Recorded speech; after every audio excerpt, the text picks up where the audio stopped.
There's just all these little tips and tricks that I've learned over the years. They've just helped me that I try and share. What do you think is key or is helpful to get to that kind of chief operating officer role? So true. Why has no one ever said that before? I think being a woman, there have definitely been challenges where I have faced, and it actually got really uncomfortable. We're nowhere near where we need to be.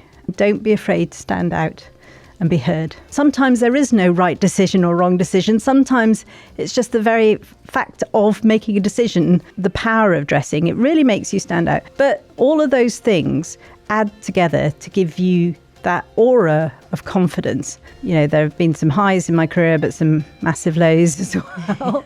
That was the biggest lie that we were all sold. Hello and welcome to She's in the Room, a podcast for everyone in the working world looking to grow, improve and be inspired. Today we're joined by Siobhan Clarke, an amazing successful leader within the finance space. She's held numerous roles as Chief Operating Officer across different asset management and financial firms. I can't wait for this conversation today and I hope you enjoy.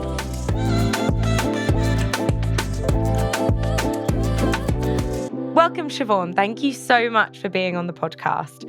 And I would love it if you could just give us a brief introduction as to yourself, who you are, and maybe a snapshot of your career to date. Great. Well, thank you so much for asking me to be on this podcast. It's very exciting. So as you said, my name's Siobhan Clarke. I've been working in the city for over 30 years now. And I certainly never intended to be where I am now. It sort of just happened. It wasn't a definite goal. But I think what gave me the right foundations was, I've got a degree, I've got a master's degree in computer science, which looking back was a pretty good thing to do. Computers were barely invented when I was at university. So I've got good foundations. And then I started off my career working in consultancy roles. So I was moving around from company to company, seeing how different industries worked. And that was really helpful. And when I got put into an asset management company on a project, that's when I decided that investment management was the place I wanted to really make a career. So having done that, I worked hard. I put the hours in. You can when you're young. And then I thought about, well, this is all very well, but where do I want to go? What do I want to do? And I decided that. So I started in fixed income, and then I thought, well, I'd like to see what life is like in other areas. So I changed roles almost deliberately to try and broaden my experience across the different areas of asset management. So, I was in fixed income, then I was in quantitative area, and then I was looking after equities, and then I was equity operations. Then I worked in IT, and then I worked in strategy, and then I worked in client space and distribution. So I really kind of worked my way around trying to really understand how investment management worked as a really good background to help me get to wherever I wanted to be. As I said, I didn't have a fixed idea of where I wanted to be, but looking at myself and what drives me, I have quite a low boredom threshold. So I knew I didn't want to be a deep expert in one area. I wanted to have a broad area to be involved in.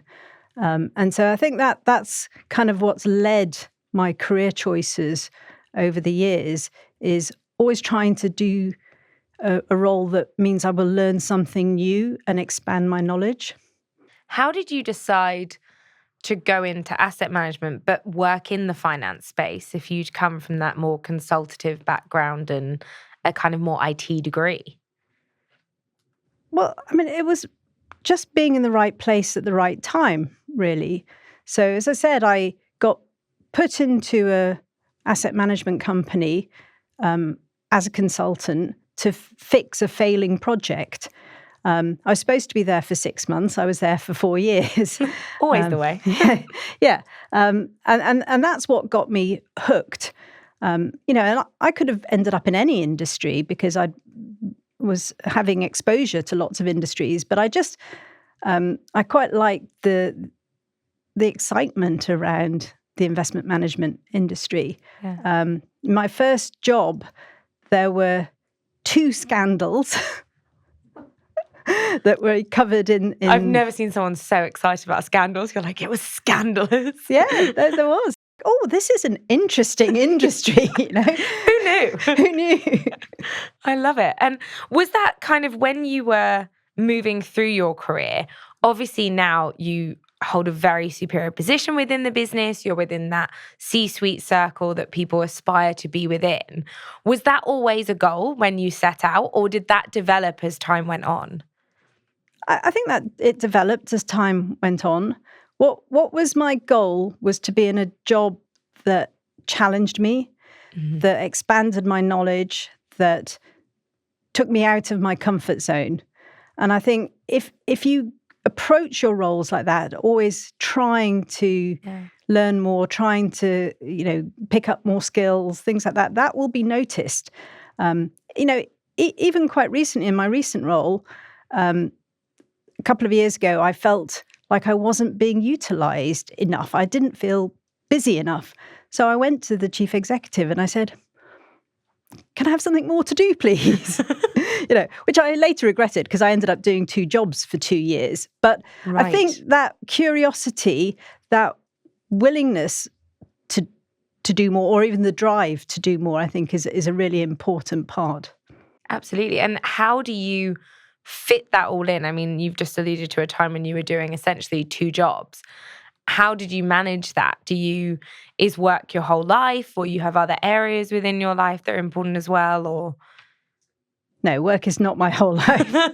So I probably should have mentioned that I have a son, 14-year-old boy.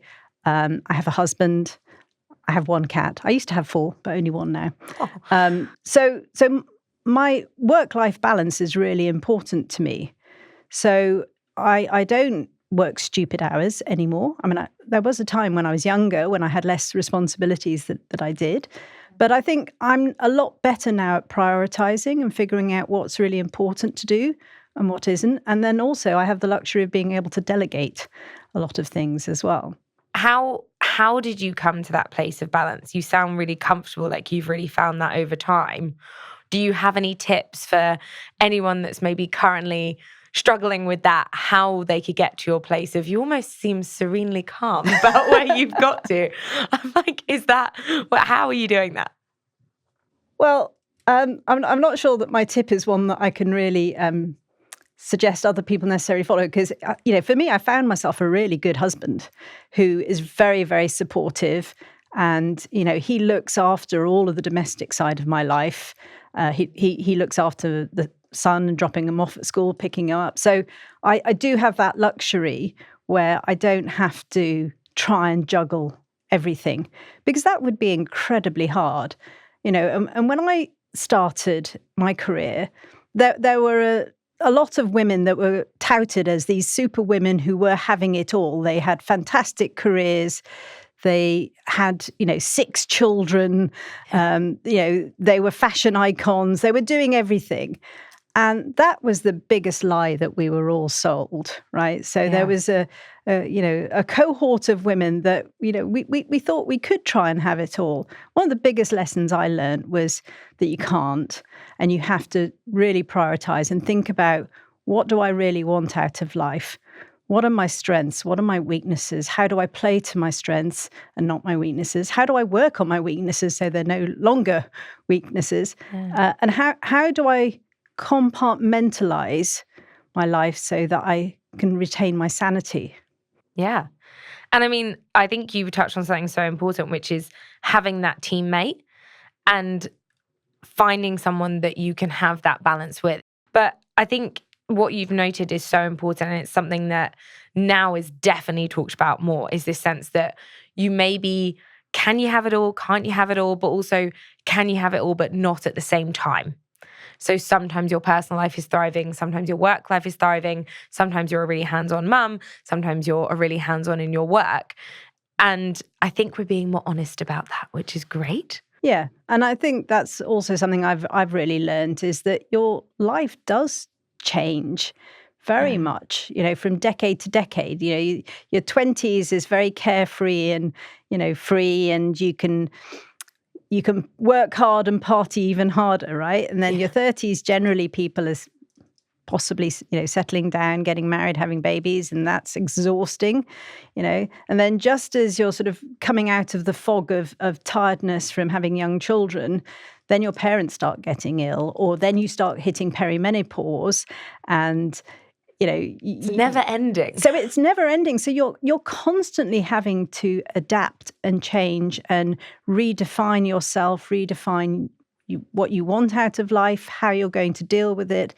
It's that flexibility of mind, that growth mindset in a way that is so important, because you can't survive with a fixed mindset, because life changes, you change, life changes around you, whether you want it or not. And so you've got to be able to quickly pivot and figure out, okay, this is a new chapter for me. How do I react to it? I mean, they talk about adaptability being so important in the workplace, but actually in our whole life, I think it applies. Like you said there, you have to always adapt to the new way that your chapter is going to go. Yeah. But how have you found... I remember someone said to me they were struggling to delegate at the start. It was an amazing woman. She came and did a talk at one of my previous workplaces, and she traveled all the time. She was working for one of the big tech firms that were just starting up in social media. It sounded amazing. And she had 2 young kids. I think they were 6 and 8. And I specifically remember thinking, like, it's quite young, but also they're at the age where they really kind of need you and know you. And she was traveling all the time, and her career just sounded incredible.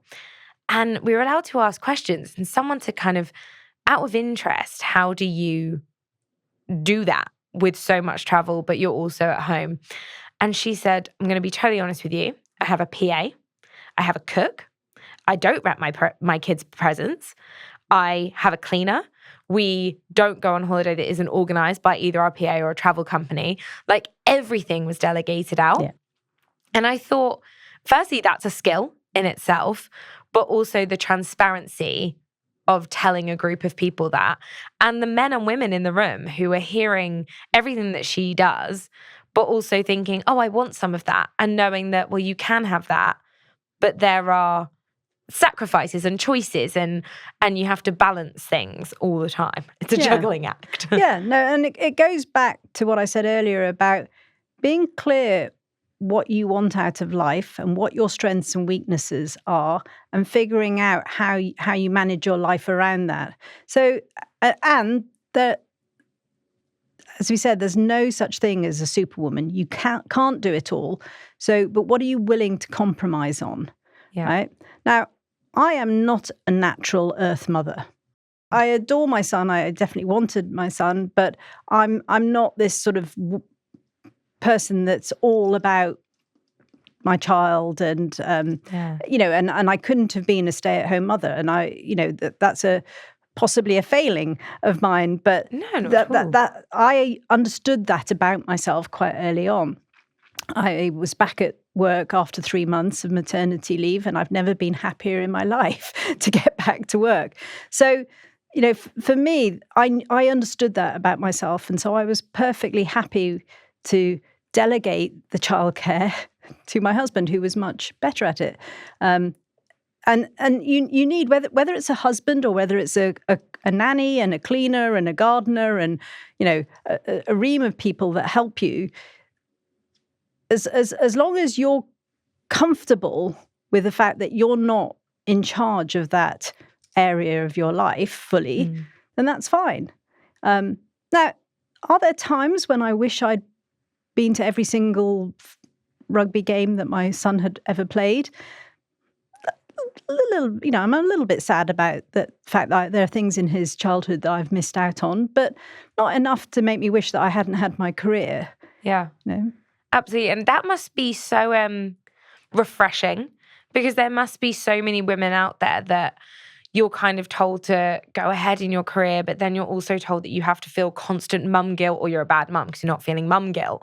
It must be so overwhelming to go into that chapter of career, motherhood, and also being ambitious and saying exactly that. Like, maybe I wasn't totally obsessed with raising my child, being there 24/7. Maybe I also wanted to get back to work and enjoyed that. And I think that's really important that people know everything is okay, acceptable. It's all completely normal. You can feel any way that you want to feel about your career or motherhood or whatever you want to do with your life, as long as you said, you own it. Yeah. And you're comfortable with what that means and what that means that you're giving up or you're missing out on, or you might not see it as giving up or missing out, but just everyone be comfortable with what they're doing in their life. Exactly. We talk about work-life balance. I mean, as though they're two things. They're not. You have one thing, it's your life, right? So true. Why has no one ever said that before? So the fact is, we spend an awful lot of our life at work. So you've got to be comfortable with what you're doing. You've got to be fulfilled with what you're doing. And you have to be authentic. And I think that is something that is becoming much more understood.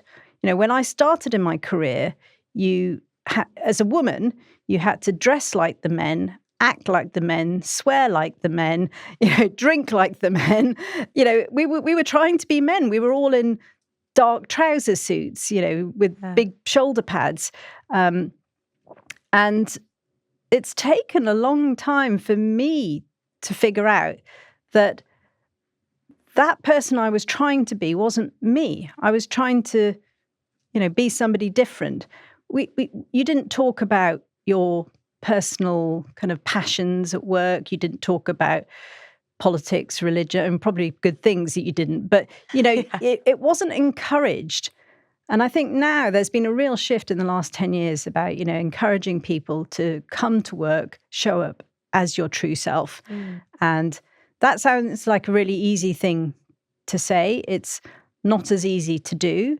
But I think it's so important, because if you can come and spend part of your life at work, but still being who you are, then it just makes it all make so much more sense. Yeah, but as you said, to do that and be comfortable doing that is almost a skill in itself, to have that confidence to show up incredibly authentically and bring your true self to work. Do you feel like you do that? How did you get the confidence to do that? So I'm a yoga teacher in my spare time. And what do you not do? Really? and I did my training not with the intention of actually teaching, but more because I wanted to learn more about the yoga and the philosophy and the mental health benefits that come with yoga and things like that. But once I'd done my training, I thought there are so many people at work that could benefit from yoga, who probably don't know much about yoga, probably don't have the opportunity to go to yoga. So I decided that I wanted to offer yoga classes for free in the company that I worked for. And, I dismissed it immediately as a ridiculous idea, because I thought people would laugh at me or think less of me for, coming to work and teaching yoga. But I was so passionate about the benefits of yoga that I thought, no, I'm really going to give this a shout. And I had to fight quite hard to be allowed to teach yoga in the office. But it's truly been one of the most rewarding things that I've done.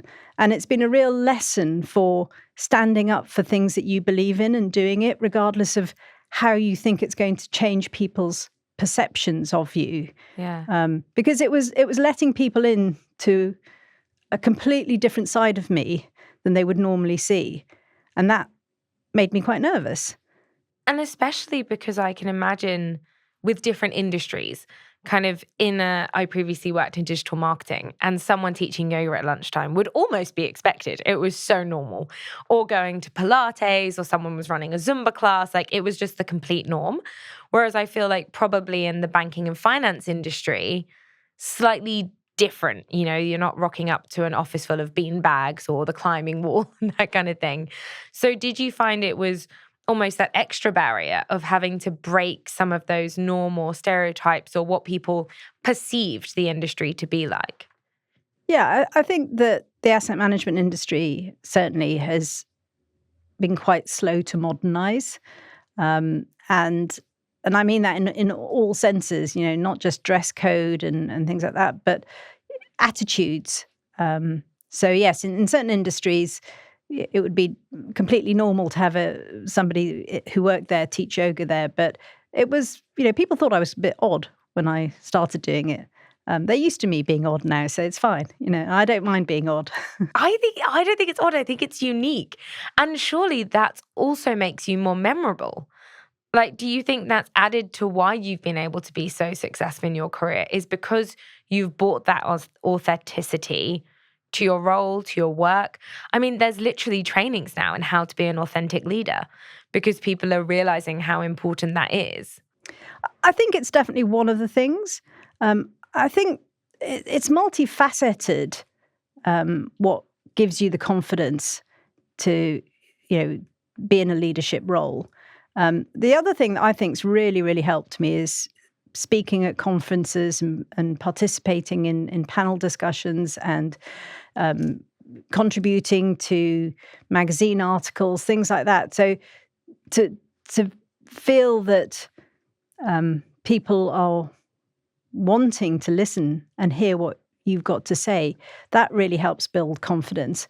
But I remember when I was early in my career, the thought of standing up in front of a crowd of people that I didn't know at a conference or even in front of a boardroom, right? That was terrifying. And I remember being out for drinks with an ex-boss of mine who was now working at a consultancy firm, and she was running, they had a big event coming up and she was going to be talking about something. And I said, oh my goodness, I'm in so much admiration for you to be able to stand up and, do that and not muddle your words or, get really nervous.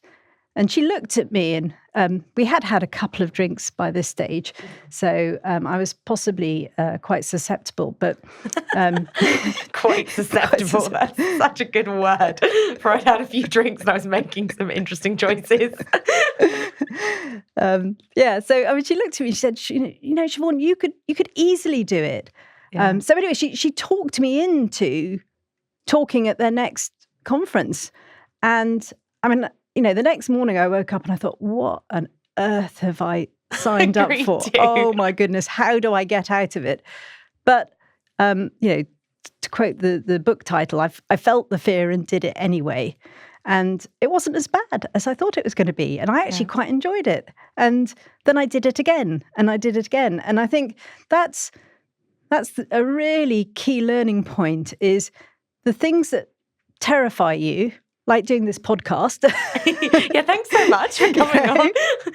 I promise I didn't get you drunk to say yes.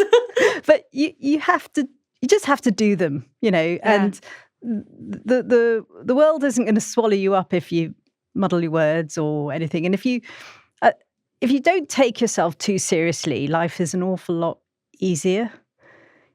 Sometimes you fluff things up. Sometimes you make a mistake. The world is not going to stop spinning. And I think getting comfortable with that and knowing that it's okay to make mistakes, knowing that sometimes in a leadership role, a decision needs to be made. It doesn't necessarily matter whether it's the right decision or the wrong decision. Sometimes there is no right decision or wrong decision. Sometimes it's just the very fact of making a decision is the right thing to do. Yes. So just having that confidence to stand up and be seen and to be heard, I think is really, really important. And I think you probably don't realize, but not only you facing those fears and overcoming those personal worries and doing it anyway, that's not only good for you, it's good for anyone that watches that. Like, even when I met you, we were at a conference that I will never forget. I had just transferred into the finance industry. I'd done a career change and I was kind of finance technology adjacent in that world. And I was at a conference and I was like, I'd made the mistake, my first ever conference, at wearing something that I did not feel comfortable in at that conference. So my second conference, I was like, right, I'm going to wear pretty much all black and grey, monochrome, and just try and blend in. And I was at this conference, and then this chic, like pink, walked past me. And I was like, oh, some colour. I turned around, and you were there in this fantastic pink suit. And I just remember thinking, that's amazing. And then I thought, I want one, because it was when it was really in style. And I'd seen those pink suits looking amazing all over Instagram and stuff. And I was like, there someone is in person rocking it. I ran up to you and I was like, so sorry to interrupt, but where is your suit from? And then we got talking and I was like, not only is this woman like obviously a fashionista, but also you were so just incredible at your role. And then I came and I think you were speaking on a panel. I remember listening to you and I was like, this woman looks amazing. She's shown up exactly as herself and she's not trying to blend in. And that really stuck with me. And I was like, I don't think people realize like you doing that, even if it just made an impact on me and my day and meant that I felt comfortable wearing anything to future conferences. Maybe not anything. I wouldn't rock up in just anything. But I could rock up wearing something that was more me. And you'd kind of given me that. And I don't think people realize the impact when you break a barrier or you do something that's a bit out there and a bit different. You give permission to everyone else that that's okay as well, which I think is great. I'm really pleased to hear you say that. It wasn't intentional. I started wearing colour to make myself feel more myself. I love colour, and I spent so much of my career wearing black, navy, or grey suits, trying to blend in. And I just had an epiphany one day that said, "Why am I doing this?" And I slowly started bringing in colour and. The first couple of times you feel a little bit self-conscious in the sea of grey. Yeah. There's even a photograph of me in the Financial Times weekend paper where it was just when we got back from COVID and I had a bright yellow coat and they'd taken a photo of me without me knowing, of me in this bright yellow coat, and all the rest of the people on the street were this sea of grey. Yeah, and of course. My CEO, he was the one that told me that I had appeared in the paper, and he said, I'm pretty certain it's you. I can't see your face, but all I can see is your hair and the coat. And sure enough, it was me. And it made me realise that the power of dressing, it really makes you stand out. But yes. the power of colour makes you, feel great. Especially if you wear a colour that really suits you and you look in the mirror and you go, oh, I look good today. Colour has that power. Now, I was doing that for myself because it made me feel good to be wearing colourful clothes.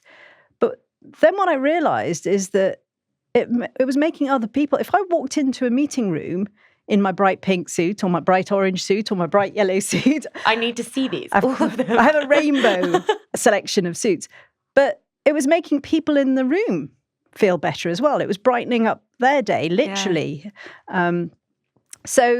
I think there are lots of things that we don't really understand the importance of, little things that you can do to help build your confidence, whether it's, now for some people it may not be about wearing colour, but maybe it's about wearing something that is slightly different from the norm that makes them feel special, or, maybe it's about being able to share their passion for show jumping or whatever it is. Or sumo wrestling. But I bet that passion was endearing and engaging. Yeah, I feel like when someone speaks to me passionately about something, I'm like, great, tell me more. Yeah, your eyes light up and it immediately captures people's attention. Yeah. So anything that brings you joy, anything that makes you feel more comfortable in the skin that you're in, I think all of those things add together to give you that aura of confidence. And people really respond to confidence. If you say something confidently, people will believe you.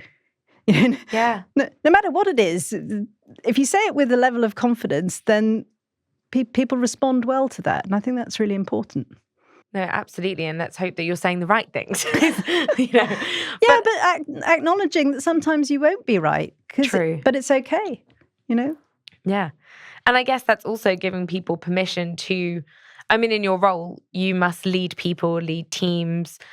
Do you feel like, how do you encourage them to be authentically themselves? Or do you do it by showing up as yourself and hoping that they feel they have that permission too? So I think a mixture of both. I think by showing up and being as true to myself as I can be, that sets a good example. I do talk about it as well. I do have conversations with people about the power of, dressing in color, or the power of,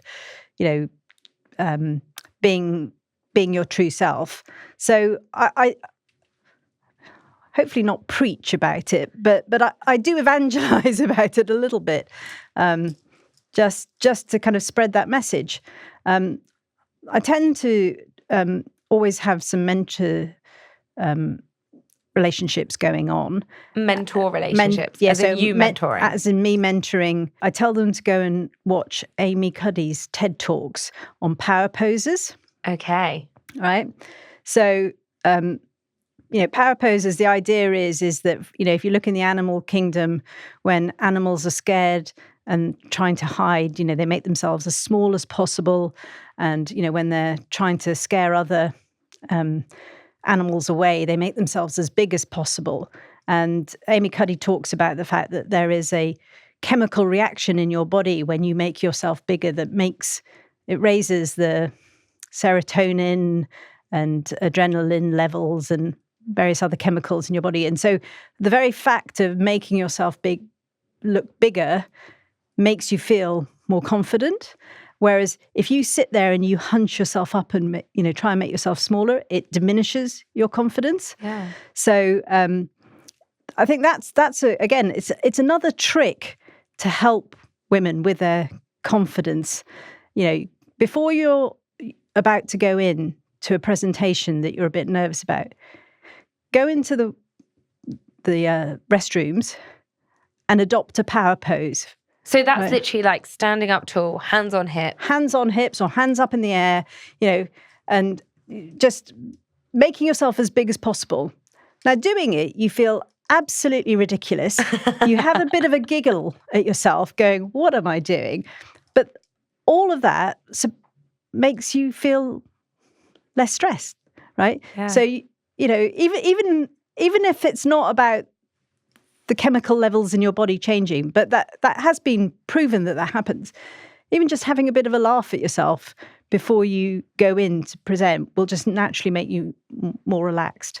So there's just all these little tips and tricks that I've learned over the years. They've just helped me that I try and share. That's brilliant. And do you find that, anyone can do that, which is great. It's free. Also, how funny is it that we buy all these electrolytes or all of these energy boosting drinks, but actually it's free to walk into the bathroom, stand up tall. And also people talk about affirmations, which I guess is the verbal version of what you're talking about with your physicality, is saying, I am strong, I am powerful, I am confident, I can nail this meeting, I can go in there with confidence. Do you find that as well, or are you more on the physical? So I'm more on the physical side. But what I've learned through yoga is that we are all able to be neurosurgeons. We can all rewire our brains and our neural pathways. And there's clear evidence that people who practice gratitude are happier, right? Because you are rewiring your brain to think about what's good in your life rather than about what's negative. So yeah, I don't tend to use affirmations personally, but I do think they work. And I think if they're a tool that works for you, then you should definitely use them. Absolutely. I think anything that works for an individual, keep doing it. Yeah. Even the electrolytes, I have really found them great. Yeah. If I'm in a particularly stressful conversation, with a colleague where I can feel I'm getting a bit wound up, I frequently use those techniques, just slowing down my inhalation, having a slightly longer exhalation than my inhalation, and it calms you down. It tells your body, chill out, relax. You don't need to punch this person who's annoying you. So it's very, Which is probably good in the workplace. Yeah. Similarly, if you're having a day where you're just feeling a bit then breath work can stimulate you as well and make you feel a bit more alive.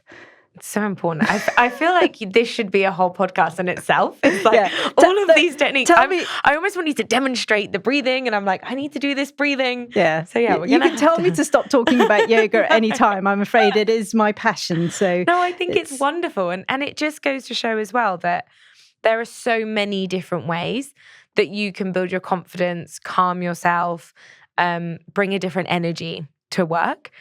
But I mean, you've made it all sound quite easy, to be honest. But I'm assuming in your career, it hasn't always been this easy. Have you had times of challenge or discomfort in the workplace, or really kind of tough conversations or moments? And how have you then overcome them? Yeah, I mean, of course, there have been loads and loads of challenges. There have been some highs in my career, but some massive lows as well.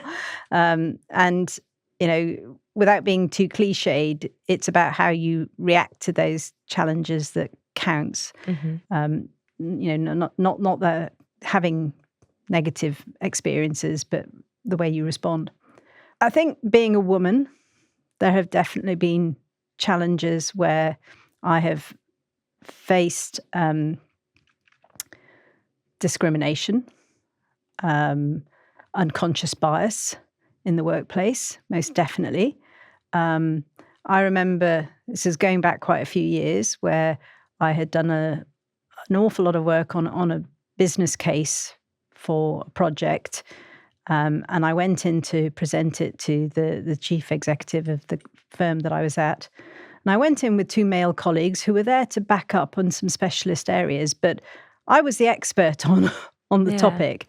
And I gave my presentation, and the chief exec addressed all his questions to the men on either side of me. And it actually got really uncomfortable because they didn't know the answers, and they would then turn to me and ask me to answer the question. Yeah. So that was one of the most blatant examples I'd faced in my career of just someone that didn't feel comfortable talking to a woman, and this was the most senior person in my firm, and it was his issue, not mine, right? Yeah. But it was still quite a damning indictment of how we still have challenges in the workplace. And a lot of things have got a lot better in the 30 years I've been working, but we're nowhere near where we need to be. And there are ongoing challenges with kind of gender diversity and gender equality that we need to keep fighting for. And that's one of the things I'm really passionate about. And it's why I show up every day trying to be my best self. It's why I mentor women. It's why I really try hard to be a good role model. Yeah. So, again, when I started my career, strong female role models were very light on the ground. In fact, most of the women that had got to senior roles, the thing that they taught me was I didn't want to end up like them. Right. Interesting. Right? So I remember a good friend of mine, when she worked for a senior lady at one of the firms I worked at, and she'd been trying to get pregnant for ages and had ended up going down the IVF route. So when she finally got pregnant, she was absolutely delighted. Yeah, amazing. And then she went, and her boss knew about all of this, but when she went to tell her boss that she was finally pregnant, her reaction was, well, that's your career down the pan then. Wow. I was like, what a thing to say. What a thing to say. And, hopefully that isn't the reaction you'd get these days. But I remember it being a real lesson for me to not be that person, to do everything I can to help other women up the ladder and not kick the ladder down once I'd gone up it. And I think that's so important, because so often we talk about allyship as women, and I feel like we assume that allyship is coming from men, whereas actually it's from all of us as women as well, and always being supportive, always being champions, lifting people up, helping them, advising them. We have to kind of bring each other up as well. Yeah. And look, male allies are vitally important as well, but so important that women look after women. Yeah. Right? Because we have challenges that men won't necessarily relate to. So, I think that for women in leadership roles, some of our characteristics that are our strengths can also be our biggest weaknesses as well. We tend to be more emotionally kind of in tune, and that's great. We can be more emotionally aware, but sometimes that makes some of the decisions that we need to make harder. Yeah. So, I think having other women that you can go to and talk to about those challenges, I think is really, really important. So important. And I guess you're doing that by your mentorship and also different communities that you're a part of. But do you think that there's more in businesses we can do? Because often I feel like we're doing a lot in our personal lives. I know that we're both hugely passionate about it. Is there more that business in general, industry in general can do, or that you've seen done that was really successful and you felt, actually, when I worked for that business, they really lived and breathed what they said instead of just having a kind of sign up that says, we support everyone. They actually did it, which is great. There absolutely is more that we can do. I think the asset management industry is quite poor on gender diversity. If you look at the number of women in senior roles, the percentages are usually somewhere in the low 30s. Wow. Other industries like insurance is much more 50-50, much better. But so it can happen, but it's very slow. Yeah. It's very slow in asset management, and there's no obvious answers. I think everyone's just got to keep doing some good. Don't think that the battle is won. I think that's the biggest challenge we have is people go, oh, well, they're not still banging on about that, are they? Surely everything's fine. Everyone's equal, aren't they? I'm like, no, they're not. There's still barriers. There are still issues. Yeah. So I think part of it is just reminding people that it's still a problem. Yeah. Well, I think it's kind of when people say, oh, it's not as bad as it was. And kind of hearing some of your stories, people saying it's not as bad as that anymore. And it's almost about saying, but just because it's not as bad as it was doesn't mean it's now great. Yeah. But we're definitely going, I hope, in the right direction. But surely there's more we can do. Hopefully. Hopefully, I will continue. And is there anything that you feel like to your younger self, or maybe someone starting off their career, whether it's in finance or any career really, that you feel you would really advise someone on or really recommend XYZ to them? So if I was giving advice to my younger self or to anyone coming into their career, I'd say, don't be afraid to put the hard work in. You at some period in your life, you have to put the hard work in, and that's generally when you're starting off. Yeah. And just kind of get on with it. Build strong foundations. Be really clear on what you want and what your strengths and weaknesses are.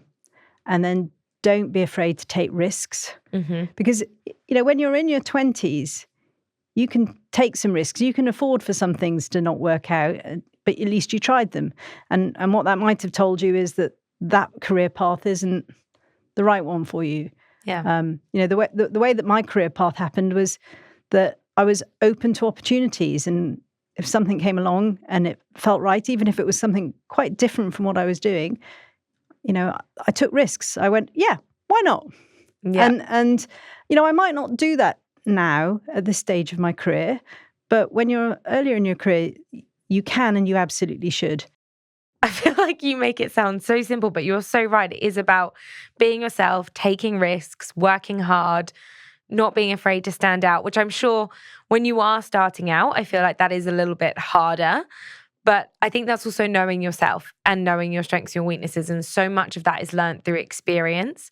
And I think when you said about being open and saying yes to things and new opportunities, and the fact that your career kind of happened because you're in the right place at the right time and you said yes. But that's so often the case, I feel, in so many people's career stories. So I think that's really important. But switching gears now, for anyone that maybe is in a role kind of a few levels below yours, but is really keen to get into that C-suite circle, what do you think is key or is helpful to get to that kind of chief operating officer role? How would you kind of advise someone who wanted to get to that? So I think that some real introspection is warranted to look at what experience have you got? Have you got all the experience you need to get to that level? What skills do you have? Have you got all the skills? What are your strengths? What are your weaknesses? So if you haven't got all the experience you need, try and find a way to get it. And in my situation, it meant moving company, right? Because I wasn't going to get that experience in my current company. And that was a leap of faith, right? But, I think there is a baseline of experience that you need to be credible to get to the leadership roles. And then the skill set piece, again, what's letting you down? What's a barrier to you getting there? You've got to be really self-aware. And all these personality tests and psychometric tests, they're really useful. Yeah. So, if you're not sure what it is, maybe see if you can take some of those tests to help you figure it out. So that's the work you can do on yourself, is be really honest with yourself in terms of the experience, your skill set. Now, that doesn't mean you have to tick every single box. You don't have to be great at everything. But just, give yourself the confidence that you've got the toolbox that you need. And then it's a question of, not being afraid to knock on doors and ask for opportunities, and making sure that you're seen as somebody that's ambitious, seen as somebody that's, willing to put the time and effort in. Talking to your male colleagues, your female colleagues, getting some mentorship, right? Because a lot of people think that mentorship is for junior people, but it's relevant at every stage of your career. If you need that kind of guidance to get to the next step, it's always a really valuable thing to do. I find myself reminding myself about the same things that I remind my son. If he's done something and it's gone wrong, I tell him, well, you learn from mistakes, right? It's not a disaster. Figure out why it went wrong and learn from that. And I have to remind myself about that. Yes. For me, one of the really important learnings was that it's okay to make mistakes. And as long as you learn from them, it's not okay to make the same mistake twice, but it's okay to make a mistake and to own it and to learn from it. And to show, as you say, show vulnerability to people and to your team, because, your team want to see you as a human. And I think that's what's really changed quite generally across the industry is, as I said, when I started, you weren't encouraged to show your real self. It was like, be this professional persona. Yeah. And the way I thought I had to behave as a leader back then is a world away from where I am now. Yeah. And it's a much nicer place to be where I am now than trying to, put up an act and try to pretend to be someone you're not. Amazing. And that's like the perfect way to end it, really. And I think that's exactly, ever since I've met you and even our conversation here today, I think you are just who you are. You happen to be hugely successful because you've always played to your strengths. You've learned along the way, you've overcome your challenges, and now you're just an inspiration to everyone else. Well, thank you very much. It's been such a pleasure. Thank you so much for coming in.